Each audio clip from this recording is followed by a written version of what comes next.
cura de pulmões, aquietarmos, vamos sentar-nos.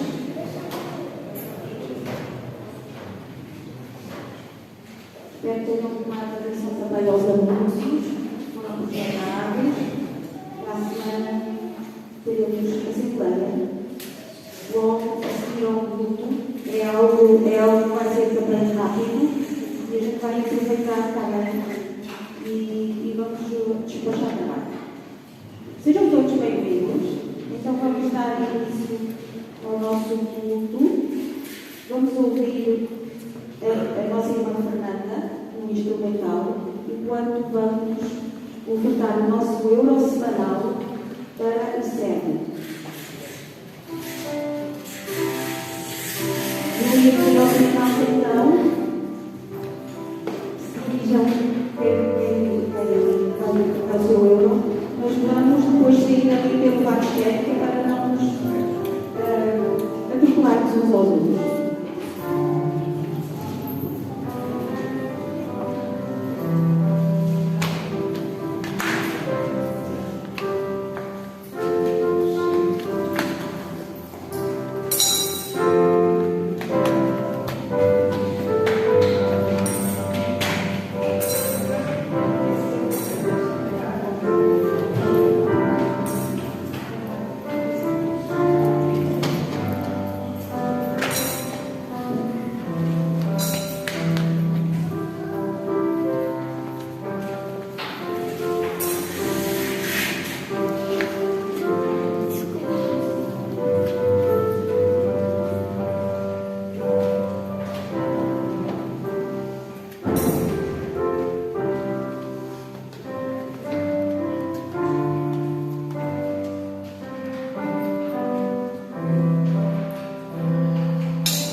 Várias são as passagens que nós podemos ler na medida do amor de Deus. Hoje vamos ler duas, em João 3,16 e Hebreus 13,15. E a palavra do Senhor diz-nos: porque Deus amou o mundo de tal maneira que deu o seu Filho unigênito, para que todo aquele que nele crê não pereça, mas tenha a vida eterna. Por ele, pois ofereçamos sempre a Deus sacrifício de louvor, isto é, o fruto dos lábios que confessam o seu nome. Louvai a Cristo, o bom Mestre Divino. Ali vamos cantar em conjunto. Vamos pedir aos irmãos, por favor, de ficar de pé, quem puder.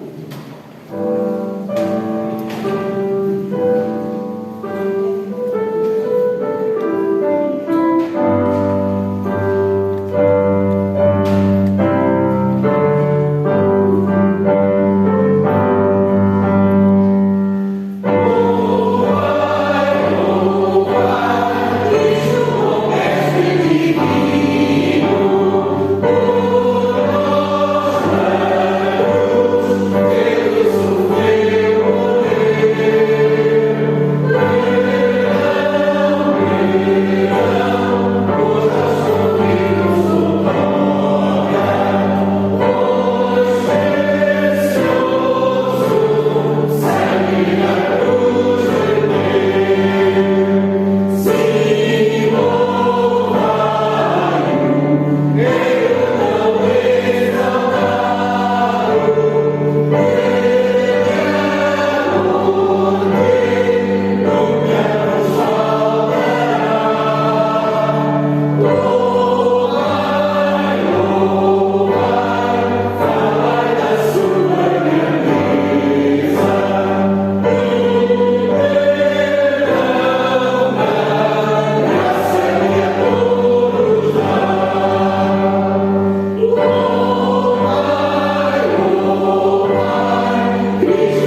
Tu és a minha satisfação, Senhor, e tudo o que eu preciso. Então estou decidido a fazer tudo o que me dizes. É impossível não sentir alegria ao olharmos para o seu grande e perfeito amor que Deus tem por nós. E se pensarmos naquilo que Jesus conquistou na cruz, para aqueles que creem, uma alegria única nasce no nosso coração. Vamos ler o Salmo 28, no versículo 7, em belíssimo, e diz assim: O Senhor é a minha força e o meu escudo, nele o meu coração confia e nele recebo ajuda. Meu coração exulta de alegria e com meu pranto lhe darei graças. Enquanto fazemos o levantamento dos dízimos e ofertas, vamos entoar o cântico Meu olhar a ti dirijo.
Temos uma nova vida em Cristo. E diz assim, Gálatas 2:20: Fui crucificado com Cristo, assim já não sou eu que vivo, mas Cristo vive em mim. A vida que agora vivo no corpo, vivo pela fé no Filho de Deus, que me amou e se entregou por mim. É um amor que traz paz ao coração e que me faz agradecer, porque se entregou por mim. É impossível não crer no Senhor. Tudo que existe e acontece é pela sua vontade e pelo seu amor. Então, entraremos na presença do Senhor com gratidão e com hinos de louvor e vamos lhe dizer: este é o dia que fez o Senhor e alegrarei porque Ele me fez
refletirmos sobre a ceia do Senhor, refletirmos sobre o que Ele fez em nosso favor. Esse fim de semana, depois do fim de semana da Assembleia, da Convenção, aquilo foi um bocadinho quente, mas entre mortos e feridos salvaram-se todos. E acabou tudo em paz, graças a Deus. Mas vamos, aí em relação também a isso, anotem, primeiro fim de semana de junho, nós até enfim vamos ter o nosso seminário, o nosso workshop sobre culto e louvor. A nossa irmã Eunice, ela aceitou o desafio e no primeiro domingo de junho, o nosso irmão Tosé vai estar pregando aqui conosco. Vai ser no final de semana com a família Bento. Ainda bem que não é o Paulo Bento da seleção portuguesa, porque ele foi triste, mas vai ser a família Bento, vai estar conosco nesse primeiro final de semana de junho. Então tomem nota disso. E em maio, aqueles que participaram daquela oficina de homilética vão se preparando, que em maio nós vamos ter mais 2 eventos acerca disso. Mas vamos para o texto da Escritura, livro de Mateus, capítulo 26, dos versículos 26 ao versículo 30. O texto é subejamente conhecido, mas é bom nós olharmos e lermos as Escrituras. E diz assim: enquanto comiam, Jesus tomou o pão e, abençoando, o partiu e o deu aos discípulos e disse: tomai, comei, isto é o meu corpo. E tomando o cálice e dando graças, deu-lhe dizendo: bebei dele todos, porque isto é o meu sangue, o sangue do Novo Testamento, o sangue da nova aliança, que é derramado por muitos para a remissão dos pecados. E digo-vos que desde agora não beberei deste fruto da vide, até aquele dia em que eu beba de novo convosco no reino do meu Pai. E tendo cantado um hino, saíram para o Monte das Oliveiras. Oremos. Senhor, nós suplicamos em nome de Jesus que o Espírito Santo nos ilumine, nos esclareça e nos desafie, e que nós possamos perceber o que é a ceia, o que nós celebramos neste memorial. Fala-nos nesta manhã e desafia-nos. É a nossa oração em nome de Jesus. Amém.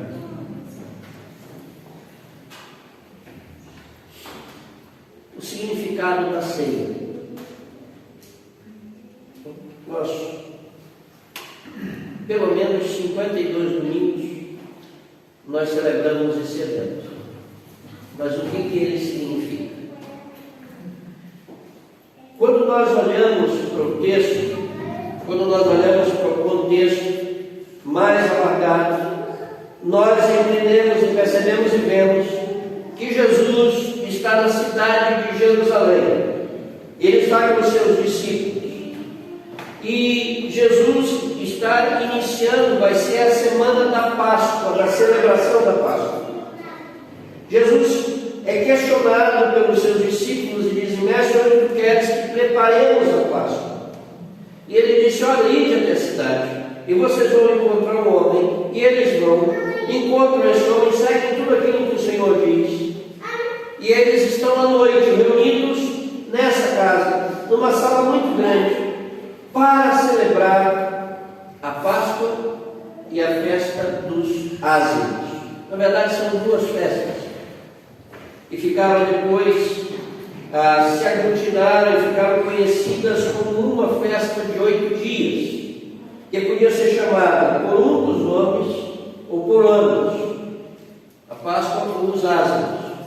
E o Novo Testamento, quando nós olhamos para a Escritura, para o Novo Testamento, encontramos 4 narrativas sobre a ceia. 4 relatos para o mesmo evento. E sabe o que é curioso desses 4 relatos que podem ser agrupados em 2? Marcos e Mateus de um lado, Paulo, quando nós vemos 1 Coríntios 11, versículo 22 ao 26, e Lucas de outro. Bom, o texto do apóstolo Paulo é o mais antigo de todos. Baseia-se possivelmente numa tradição que remonta à igreja de Antioquia. Lembram que ele esteve lá com Barnabé e tudo, então tem a ver com a igreja de Antioquia. Do ponto de vista do substrato ou semítico, Marcos vai nos dar a forma mais arcaica dessa celebração. E todo início do mês, geralmente no primeiro domingo, nós nos debruçamos sobre esse evento. Nós partimos o pão e o vinho, quer dizer, o pão já vem partido, né? Mas nós temos o pão e o vinho. Mas muitas vezes nos debruçamos sobre esses textos, esses 4 textos, procurando compreender a mensagem que eles nos transmitem. E dentro dessas 4 narrativas da ceia do Novo Testamento, diferindo algo em ênfase, não é? Conforme Marcos 14, 22 a 25, Lucas 22, 14 a 23, e 1 Coríntios, que aí já é um texto mais alargado, de 11, capítulo 11, versículos 17 a 34. Mateus e Marcos ficam muito perto um do outro, ao enfatizar o aspecto contratual da ceia. Então aqui já vamos começar a perceber alguns significados, um aspecto contratual. O texto é discutido em Lucas, de forma que a ênfase principal sobre a ceia em Lucas é um bocado incerta. Paulo é o autor da narrativa mais antiga, como já foi dito, e ele faz uma apresentação mais completa sobre a ceia. Ele pega então e vai nos dizer que ela é um memorial, que ela é um concerto e que ela é comunhão, que ela é koinonia, e que traz em si uma esperança escatológica, ou seja, futura, de esperança, da volta de Jesus e da proclamação. A proeminência da ceia na vida cristã primitiva é uma forte evidência de que Jesus previu a sua morte e indicou o seu significado aos seus seguidores. Ele explicou para os discípulos o que era esse evento. E quando nós paramos, nós vemos que a ceia, ela apresenta-nos de forma visível a sabedoria e a grandeza de Deus. E ela é para ser celebrada manifestando a comunhão que há entre nós e o Senhor, e a comunhão que existe entre a comunidade. Então, olhando para a mesa,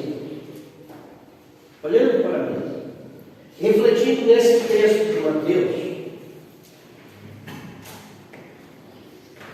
e nas palavras de Jesus, vamos ver o que a ceia significa, ou tentar ver. Primeira coisa, a ceia significa a entrega de Deus por nós. O Deus que se dá, o Deus que se doa. Vejam, o texto diz que a refeição da Páscoa decorre naturalmente. E que enquanto comiam, Jesus interrompeu a refeição da Páscoa.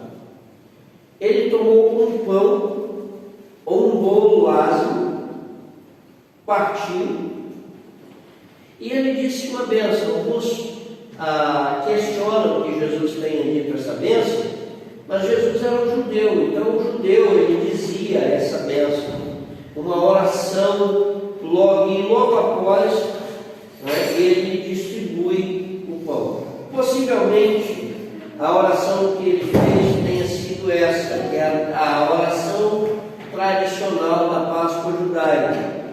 Bendito és tu, Adonai, bendito és tu, Senhor nosso Deus, Rei do universo, que nos fez santos por meio dos teus mandamentos e que nos comandou no que se refere a comer o pão.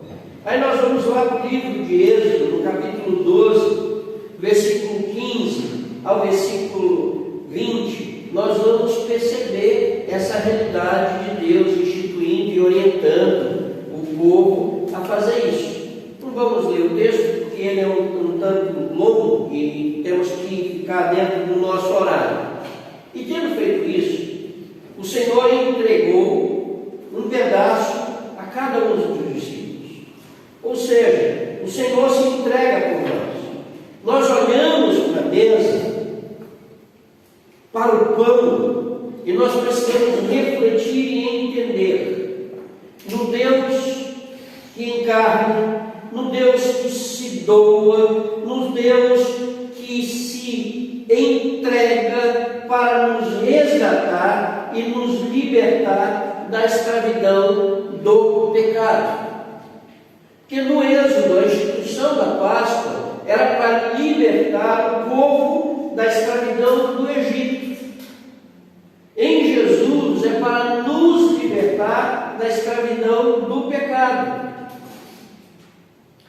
Notem, a palavra sobre o pão é pronunciada enquanto se efetua a partilha, o que mostra bem que não estamos numa perspectiva estática, parada, mas bem dinâmica, em movimento. E aqui o termo que Jesus usa para o corpo, no grego, é soma. É um termo menos brutal do que o de carne, que é sarx, que ele usa lá em João, no capítulo 6, versículos 51 a 58. Aqui ele usa o termo soma. Aí nós lembramos doenças psicossomáticas, essa coisa, né, do meu corpo, para o seu corpo. Então, quando ele utiliza isso, ele expressa o dom da pessoa nas suas relações com os seus semelhantes, distribuindo pão para os outros, como o seu corpo. Jesus mostra que ele mesmo é que se oferece todo. É o homem para os outros. Quando nós olhamos o Evangelho de João, no capítulo 10, ele diz: sou eu que dou a minha vida e sou eu que a tomo. Ninguém a tira de mim. É o Deus que se doa, é o que para os outros. Paulo e Lucas acentuam esse aspecto de dom quando dizem assim: que é entregue por vós, essa é a palavra do apóstolo Paulo, ou Lucas que diz que vai ser entregue por vós, né? Com o emprego de uma preposição que para nós significa grande, que é hiper no grego, mas que na escritura está em favor de.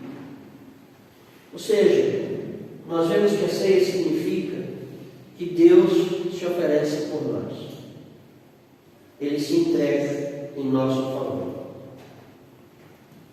O pão, como símbolo, representa o corpo de Jesus oferecido por nós. Não sabe? Um símbolo graciosamente simples, patético e poético de sua morte. Mas alguns o fizeram funcionar em adoração de fetiche. Claro que Jesus não quer dizer que o pão se torna verdadeiramente o seu corpo. Estava ali o pão e ele presencialmente. O pão como deve ser adorado. O propósito memorial é nos fazer recordar, lembrar da sua morte pelos nossos pecados. Ou seja, quando vemos o pão, quando participamos da ceia, estamos afirmando ou reconhecendo, estamos dizendo que reconhecemos o facto de Jesus Cristo ter se doado por nós, ter se entregado por nós. Então, quando nós olhamos, nós entendemos o significado de Deus se dando por amor de nós. Segunda realidade que o texto diz é que a ceia significa que desfrutamos da bênção de Deus. Nós desfrutamos da bênção de Deus. Vejam, o texto diz que o Senhor, Ele abençoou os elementos. E Ele pode ter utilizado a oração judaica. E se assim fez, e eu creio que Ele fez, a oração pode ter sido esta: bendito és tu, Senhor, nosso Deus, Rei do Universo, Criador do fruto da vide. A vide, ou a videira, que depois ele vai citar, representava o povo de Israel. Em João 15, Jesus diz: eu sou a videira verdadeira. O povo começa em mim. Note que depois dessa oração, ele entregou o cálice para ser distribuído entre os discípulos. Agora, quando nós atentamos para o texto, nós vamos perceber o seguinte: a partilha do cálice no Antigo Testamento, ela tem um duplo valor. Ora é o cálice do castigo, como está narrado em Jeremias 25, de 15 a 19. Vamos ler só parte de alguns versículos de Jeremias 15, vejam: porque assim me disse o Senhor, o Deus de Israel, toma da minha mão este copo de vinho, este cálice de vinho do furor, e darás a beber dele a todas as nações às quais eu te enviar, para que bebam e tremam e enlouqueçam por causa da espada que eu enviarei a eles. Ou seja, aqui nós vemos o cálice do castigo de Deus, da disciplina de Deus, ou o que Jesus fala na sua agonia. Quando nós olhamos Marcos 14, 36, veja, nós temos que ver as Escrituras, como nós vemos sobre discernimento hoje, temos que olhar as Escrituras para ver se o que é dito é correto. Temos que ser bereanos. Em 14, 33 e 36 ele disse: Abba, Pai, todas as coisas que são possíveis, afasta de mim este cálice. Não seja, porém, o que eu quero, mas o que tu queres. Este aqui também é o cálice da disciplina e do castigo. Jesus teve que tomar esse cálice. Mas tem o cálice da bênção, o cálice do louvor e da adoração. Quando nós olhamos o Salmo 116, e eu estou falando calma porque eu estou vendo também tempo, viu? Os irmãos foram generosos comigo hoje. Salmo 116, verso 13, o salmista diz assim: tomarei o cálice da salvação e invocarei o teu nome, Senhor. da bênção. Notem, na ceia, o cálice significa que aqueles que partilham participarão tanto no sofrimento como na alegria daquele que avança livremente para a morte, antes de beber o vinho novo no reino, que Jesus disse que vai participar de novo nesse momento, quando chegar a consumação do reino, essa visão escatológica futura. Nós podemos ver isso em Marcos 14, 25, e no próprio texto aqui de Mateus, no versículo 29, onde ele diz: desde agora não beberei deste fruto da vide, até aquele dia em que eu o beba de novo convosco no reino de meu Pai. Então, o Senhor toma o cálice do castigo para que eu e tu possamos desfrutar do cálice da salvação. Diz Samuel. Não se deve andar na falsidade com a palavra de Deus.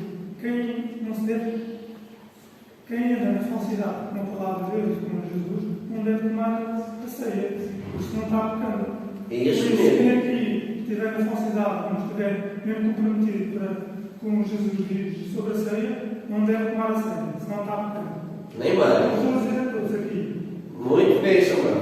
Muito bem. Não a tomar, que andavam que foram cruzados e batizados. Tem que estar aqui a tomar. Certo? Eu também não estou realmente ainda centralizado ali.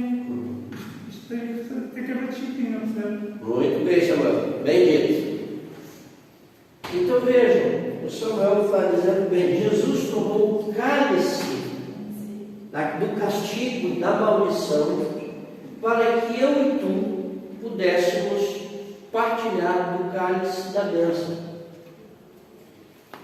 A ira de Deus foi aplacada na cruz. Por isso, quando Jesus diz: afaste de mim esse cálice, e do Pai disse: não, tem que ser esse cálice, ele assume a cruz por mim e por ti, para que eu e tu pudéssemos saborear do cálice da bênção da salvação. Agora, tendo essa consciência daquilo que o Samuel falou. E se os irmãos quiserem falar, não tenham medo. A pregação ela não pode ser algo, um monólogo. Nós precisamos ter respostas. E é muito bem dito, porque o apóstolo Paulo diz isso: quem come e bebe sem discernir o corpo do Senhor, quem come e bebe indignamente, come para si condenação. E nós precisamos ensinar isso. Então o Senhor traz-nos a salvação, o cálice da salvação chegou até nós pelo sacrifício do nosso Senhor Jesus Cristo. E quando celebramos a ceia, nós fazemos a memória, nós recordamos a bênção do Senhor e dizemos: ela chegou até nós. Quando nós olhamos para esta mesa, quando pensamos em seu significado, nós precisamos dizer com toda a confiança e com toda a certeza que a ceia significa que a bênção de Deus é presente nas nossas vidas. Uma terceira coisa, a ceia significa a aliança entre o Senhor e nós. A aliança do Senhor conosco. Notem, Jesus afirma: este é o meu sangue, o sangue do Novo Testamento, o sangue da aliança, o sangue da nova aliança. Essa aliança foi prometida pelo profeta Jeremias, lá no capítulo 31, versículo 31 ao 34. Essa é a promessa. Jeremias, vejam: eis que dias vêm, diz o Senhor, em que farei um concerto novo com a casa de Israel e pacificou a casa de Judá. Não conforme o concerto que fiz com seus pais, no dia em que os tomei pela mão para os tirar da terra do Egito, porquanto eles invalidaram o meu concerto, apesar de eu os haver desposado, diz o Senhor. Mas este é o concerto que farei com a casa de Israel depois daqueles dias, diz o Senhor. Porei a minha lei no seu interior e a escreverei no seu coração, e eu serei o seu Deus, e eles serão o meu povo. E não ensinará alguém mais a seu próximo, nem alguém a seu irmão, dizendo: conhecei ao Senhor, porque todos me conhecerão, desde o menor deles até o maior, diz o Senhor, porque perdoarei a sua maldade, e nunca mais me lembrarei dos seus pecados. Então precisamos entender que uma aliança ou um testamento é um acordo entre dois. E esse acordo só entra em operação pela morte. O autor de Hebreus diz isso. Hebreus capítulo 9, versículo 13 ao 17. Porque se o sangue dos touros e bodes e a cinza de uma novilha espargida sobre os imundos os santificam, quanto à purificação da carne, quanto mais o sangue de Cristo, que, pelo Espírito Eterno, se ofereceu a si mesmo imaculado a Deus, purificará a vossa consciência das obras mortas para servir ao Deus vivo? E, por isso, é mediador de um novo testamento, para que, intervindo a morte, para a remissão das transgressões que havia debaixo do primeiro testamento, os chamados recebam a promessa da herança eterna. Porque, onde há testamento, necessário que intervenha a morte do testador. Porque o testamento tem força onde houve morte. Ou terá ele algum valor enquanto o testador vive? O Senhor afirma que é o sangue da aliança. E a expressão está relacionada com o que é dito no livro de Êxodo, capítulo 24, versículo 8. Os irmãos parece que vão ficar cansados de tantos textos, né? Mas não se preocupem que a próxima mensagem minha nós vamos terminar o último mandamento, então vai ser mais calmo. Êxodo 24, 8 diz assim: então tomou Moisés aquele sangue e o aspergiu sobre o povo e disse: eis aqui o sangue do concerto, ou o sangue da aliança, que o Senhor tem feito convosco sobre todas estas palavras. Então o sangue, ele confirma a aliança que o Senhor fez conosco, quando ele deu estas instruções. É em contraste com esse texto que o Senhor Jesus faz essa declaração. Esse também foi o sentido que deu o autor de Hebreus, no capítulo 7, versículo 22 e capítulo 8, versículo 8. E nós precisamos entender que na cultura hebraica, fazer uma aliança envolvia cortar em pedaços um sacrifício pelo qual se ratificava o acordo. Lembremos o acordo que é feito entre Deus e Abraão, em capítulo 15, 9 e 18 do livro de Gênesis. Quando caminhamos pela Escritura, nós vamos perceber que todo pacto, todo acordo, ele foi selado com sangue. Então, quando Jesus toma o cálice e afirma: esse é o sangue da aliança, ou seja, ele está afirmando: o cálice de vinho simboliza o sangue do pacto, o sangue que eu vou derramar. E nós percebemos que várias passagens do Velho Testamento formam os antecedentes dessa frase de Jesus. O pacto dado por Moisés no Sinai foi selado com sangue de bois. Jeremias decretou então uma nova aliança, com a lei escrita no coração e não em tábuas de pedra. Aqueles que iriam receber a lei no coração através do perdão dos pecados. O cálice simbolizava o sangue de Jesus, derramado na consumação da nova aliança, acerca da qual Jeremias havia escrito. Sangue significa a própria vida, derramada ou dada. Quando nós olhamos Gênesis capítulo 9, versículo 4,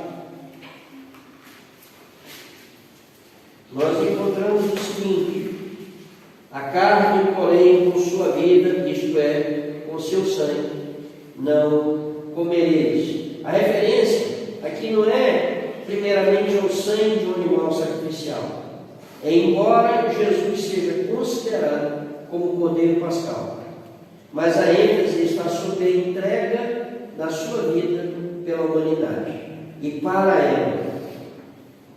A ceia afirma que há um acordo, um contrato,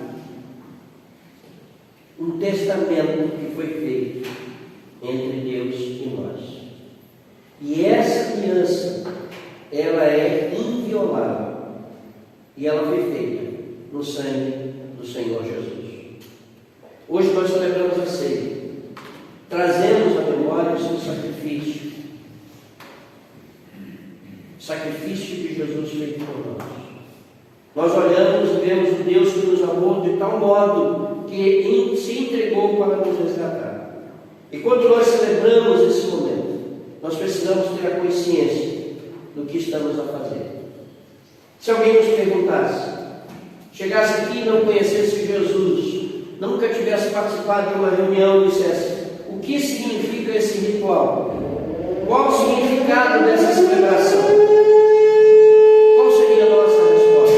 O que nós diríamos a essa pessoa? Ou mesmo comigo, já passamos por a celebração em si.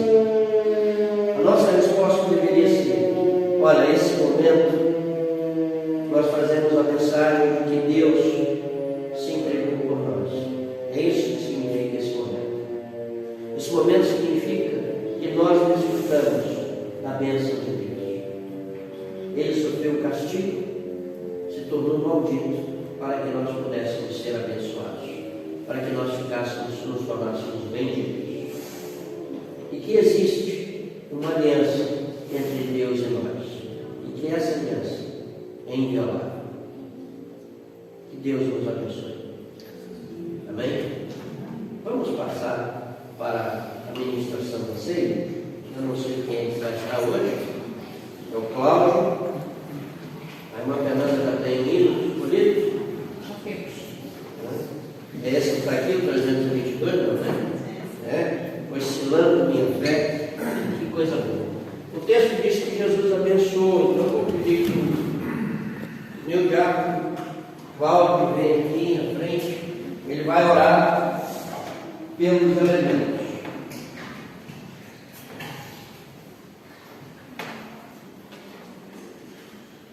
Pai amantíssimo, Pai querido, obrigado por nos estar aqui no teu casa, Pai, por tua lar, por tua bondade.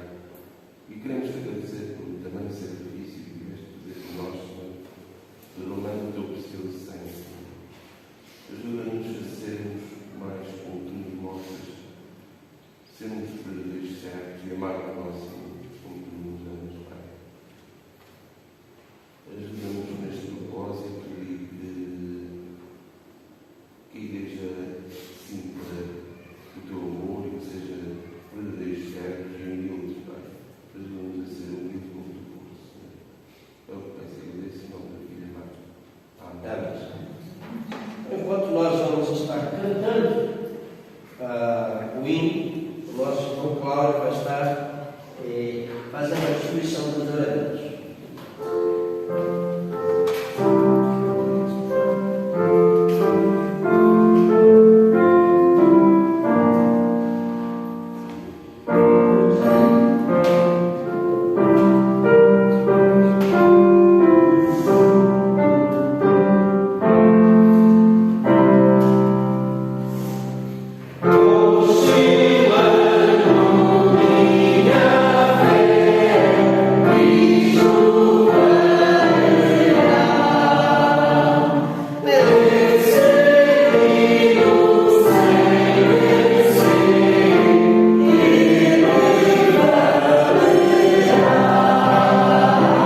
Meus irmãos, o texto diz que, enquanto comiam, Jesus tomou o pão, abençoou, repartiu, deu aos discípulos e disse: tomai e comei, isto é o meu corpo, o Deus que se dá por nós.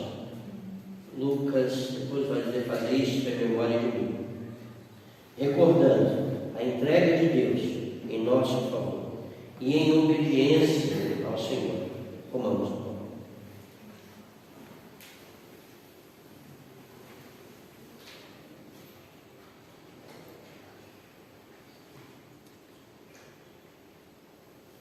Da mesma forma, o Senhor tomou o cálice, abençoou o cálice, deu graças e disse: bebei dele todos, porque isto é o meu sangue, o sangue da aliança que é derramado por muitos para a remissão dos pecados.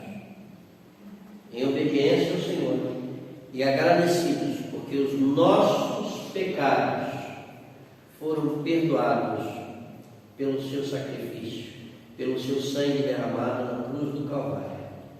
Bebamos o cálice.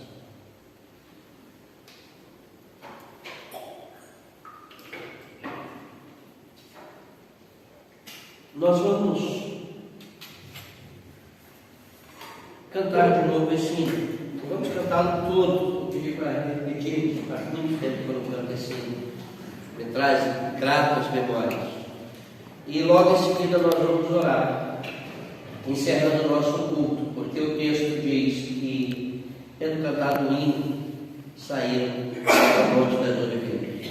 Alguns eu sei que moram perto do monte, mas nós vamos sair das nossas casas, levando conosco o significado e a lembrança daquilo que Jesus fez por nós. Samuel quer dizer mais alguma coisa? Portanto, não são para louvar a Deus, são para glorificar a palavra. Louvar é a gente fazer a palavra de Deus, que é louvar lá fora. A gente louva lá fora para Deus. A glorificação é a gente estar a contar o que a gente está fazendo lá fora, basicamente. Para Deus. Glorificando e exaltando a Deus. Exato, não é? A gente não está a louvar aqui.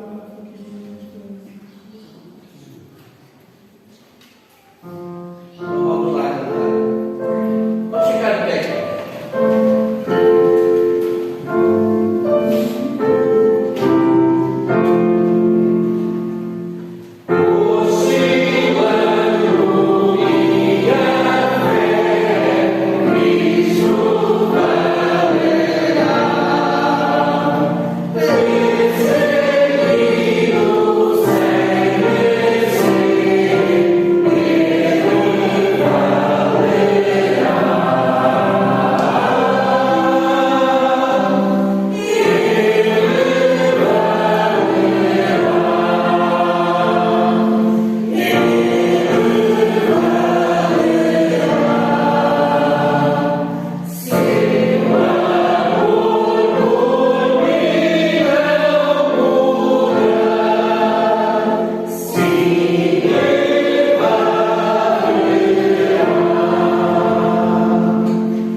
Despede-nos agora em paz para os nossos lares.